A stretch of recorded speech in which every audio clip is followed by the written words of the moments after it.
Stop loss hunting एक type की strategy होती है। किसकी? मार्केट मेकर्स की। अब जाहिर सी बात है 100 करोड़ 500 करोड़ से ट्रेड करने वाला इंसान हमारी तरह सिर्फ सपोर्ट, रेजिस्टेंस और ट्रेंड लाइन का यूज नहीं करेगा। मेरी जिंदगी के 5 to 6 ईयर मैंने ट्रेडिंग में बिताए हैं और कई सौ बार मेरा स्टॉप लॉस ऐसी जगह पर हिट हुआ है जहां मैं एकदम सही होता हूँ। और सिर्फ मेरे साथ नहीं बल्कि सभी ट्रेडर को ये प्रॉब्लम का सामना करना पड़ता ही है। आज मैं आपको 2 पावरफुल कॉन्सेप्ट सिखाऊंगा। पहला, स्टॉप लॉस हंटिंग क्या होती है और दूसरा, स्टॉप लॉस हंटिंग से बचना कैसे है। चलिए समझते हैं स्टॉप लॉस हंटिंग क्या होती है।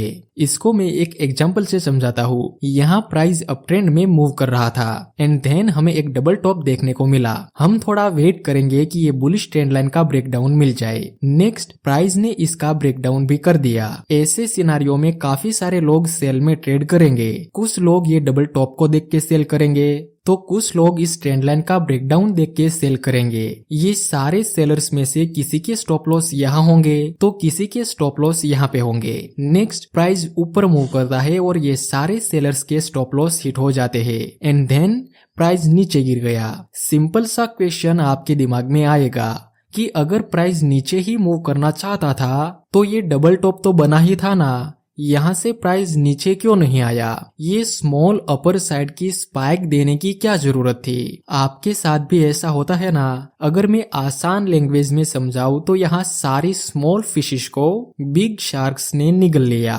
स्मॉल फिशिश मतलब आप और मेरे जैसे रिटेलर इन्वेस्टर और बिग शार्क्स मतलब मार्केट मेकर्स। बड़े बड़े फंड मैनेजर और हेज फंड, ये सब को हम मार्केट मेकर्स कहते हैं या फिर ऑपरेटर भी बोल सकते हैं। ये लोग रिटेलर इन्वेस्टर्स का स्टॉप लॉस हंट करते हैं। जानबूझ के प्राइस को इस तरह से मूव करवाया जाता है ताकि रिटेलर इन्वेस्टर्स के स्टॉप लॉस ट्रिगर हो जाए। एक रिसेंट एग्जांपल दिखाता हूँ। ये बिटकॉइन का 5 मिनट का टाइम फ्रेम का चार्ट है 11 नवंबर का। इसमें देखना किस तरह से स्टॉप लॉस हंटिंग हुई थी। इसमें प्राइस इस तरह से ट्रायंगल में मूव कर रहा था। नेक्स्ट प्राइस ने इस ट्रायंगल को नीचे की तरफ ब्रेक डाउन कर दिया। अब इनमेच्योर ट्रेडर यहाँ पर सेल करेंगे लेकिन कुछ ही मिनट में प्राइस यहाँ से ऊपर चला जाता है। वैसे ऐसी जगह पर आपको रिटेस्ट का वेट करना चाहिए। नेक्स्ट प्राइस इस ट्रेंड लाइन को ब्रेक करके रिटेस्ट के लिए आता है जहाँ एक बुलिश और कंफर्मेशन कैंडल का सिग्नल मिला,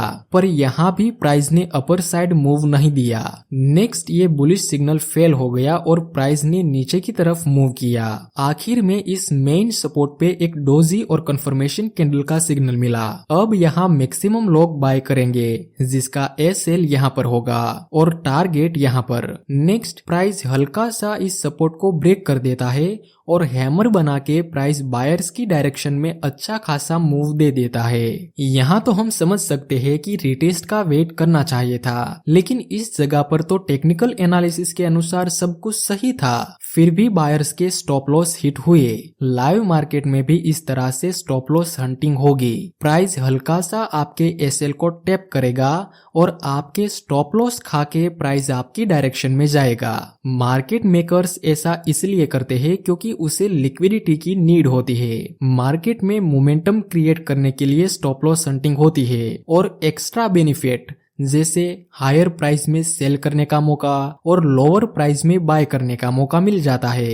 ये सब वजह से मार्केट मेकर या ऑपरेटर स्टॉप लॉस हंटिंग करते हैं। वजह चाहे जो भी हो, स्टॉप लॉस हंटिंग की वजह से लॉस तो आपके और मेरे जैसे रिटेलर का ही होगा ना। स्टॉप लॉस हंटिंग से बचने के लिए हमें थोड़ा स्मार्टली अपने एसएल को लगाना पड़ेगा ताकि हमारा एसएल हंट ना हो जाए। मैं कुछ पॉइंट आपसे शेयर करूंगा जिसका यूज करके आप स्मार्टली अपना एसएल लगा पाएंगे। तो चलिए समझते हैं कि स्टॉप लॉस हंटिंग से बचना कैसे है। पहला पॉइंट, हमें स्टॉप लॉस कंपलसरी लगाना ही है।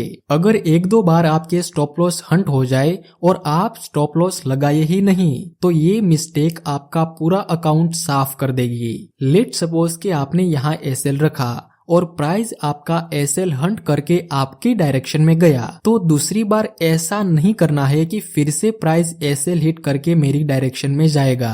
1-2 बार प्राइस एसएल हिट करके आपकी डायरेक्शन में जाएगा, हर बार नहीं। ऐसा भी नहीं कि स्टॉप लॉस हंटिंग लगातार होती रहती है। Market maker stop loss hunting करते हैं, उसमें कोई दो राय नहीं, लेकिन हर रोज और लगातार स्टॉप लॉस हंटिंग नहीं होती, इसलिए स्टॉप लॉस लगाना है कंपलसरी। दूसरा पॉइंट, आपको ऐसी जगह पर एसएल रखना है जहां प्राइस को पहुंचने में थोड़ा प्रॉब्लम हो या फिर रुकावट हो। लेट सपोज कि आपने यहां सेल किया, यहाँ एसएल रखा और यहाँ टारगेट, पर यहाँ तो प्राइस इजीली ऊपर जा सकती है ना। मतलब आपने जहाँ स्टॉप लॉस लगाया वहाँ ऐसा कोई लेवल ही नहीं है जो आपके एसएल को सिक्योर करे। हम ये दो पॉइंट को कनेक्ट करके एक बेरिश ट्रेंड लाइन बनाएंगे जो कि रेजिस्टेंस का काम करेगी। अगर हम इस ट्रेंड लाइन से हल्का सा ऊपर अपना स्टॉप लॉस रखेंगे तो यहाँ प्राइस को ऊपर जाने में ये ट्रेंड लाइन रुकावट पैदा करेगी और हमारे स्टॉप लॉस को थोड़ी सी सिक्योर मिलेगी। नेक्स्ट, प्राइस इसी ट्रेंड लाइन को टैप करता है एंड देन हमारा टारगेट हिट हुआ।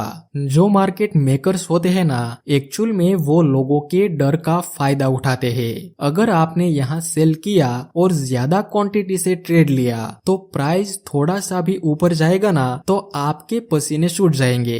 डर के मारे आप तुरंत एग्जिट कर लेंगे और ज्यादा क्वांटिटी से ट्रेड करने पर आप ऐसे इंपॉर्टेंट लेवल के ऊपर भी अपना एसएल नहीं रख पाएंगे। मार्केट मेकर्स आपको डराने की कोशिश करेंगे जरूर और आप डर भी जाएंगे। कब? जब आप ज्यादा क्वांटिटी से ट्रेड करेंगे।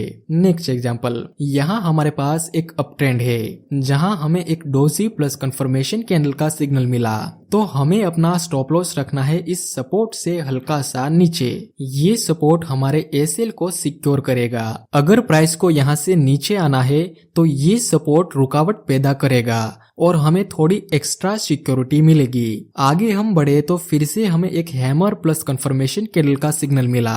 यहाँ भी हम इस सपोर्ट से हल्का सा नीचे अपना एसएल रखेंगे। तीसरा पॉइंट देखो, यहाँ हमें इनसाइड बार का ब्रेकडाउन मिला। आप यहाँ एसएल रख देंगे इस रेजिस्टेंस के ऊपर और टारगेट यहाँ। नेक्स्ट, प्राइस ने हमारा स्टॉप लॉस हिट कर दिया, लेकिन यहाँ तो हमने परफेक्ट एसएल रखा था रेजिस्टेंस के ऊपर, फिर भी स्टॉप लॉस हिट हुआ। ऐसा क्यों? क्योंकि हमने स्टॉप लॉस तो सही रखा था लेकिन एंट्री गलत जगह पर कर ली थी। देखो, ये बेरिश ट्रेंड लाइन जो पहले से रेजिस्टेंस का काम करती थी वो अभी सपोर्ट का काम करेगी और हमने वहीं पे एंट्री की जहाँ पे ये ट्रेंड लाइन का सपोर्ट था। इस जगह पर हम ऐसा नहीं बोल सकते कि मार्केट मेकर्स या फिर ऑपरेटर ने स्टॉप लॉस हंटिंग की। एक्चुअल में हमारी एंट्री रॉन्ग प्लेस पे थी जिस वजह से हमारा एसएल हिट हुआ। इसलिए एंट्री करने से पहले ये चेक करना जरूरी रहेगा कि आसपास में कोई इम्पोर्टेंट लेवल तो नहीं। फॉर एग्जाम्पल,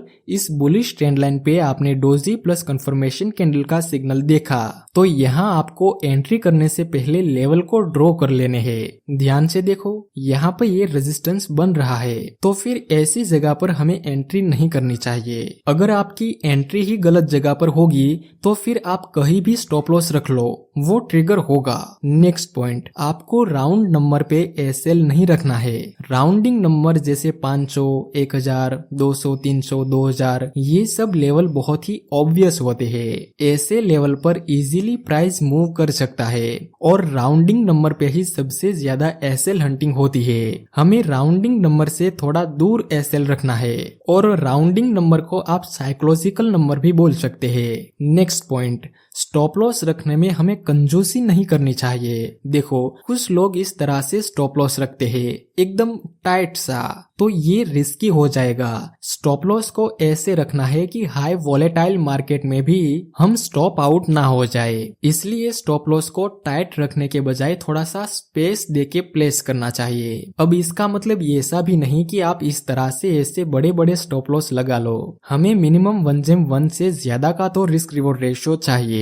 देखो, स्टॉप लॉस हंटिंग ऐसी जगह पर ज्यादा देखने को मिलती है जो लेवल ऑब्वियस हो। फॉर एग्जाम्पल, ये डबल टॉप है, तो यहाँ तो आपको भी पता है और मुझे भी पता है कि सेलर्स के स्टॉप लॉस यहाँ पे होंगे।